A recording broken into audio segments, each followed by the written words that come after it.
Laku inguruan, egun argitan, iluntasuna besterik ez zegoen, etzen inor hurbiltzen.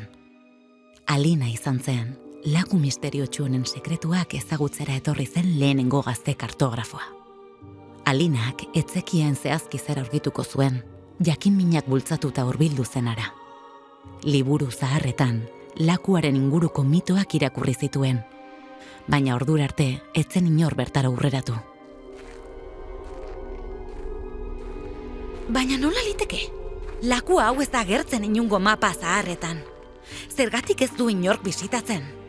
Alinak, uraren ertzetik, urruneko ahots misteriotsu bat entzun zuen. Emakumezko baten xuxurla zirudien. Alina.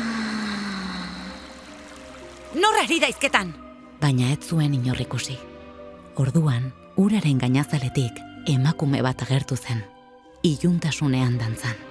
Alinak urrats bat egin zuen aurrera emakumezko figura hori hobeto ikusteko.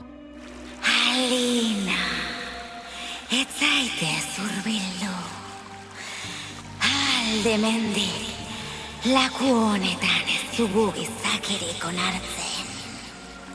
Enaiz zure beldur, lakuaren sekretua ezagutu nahi dut. Nor zarazu?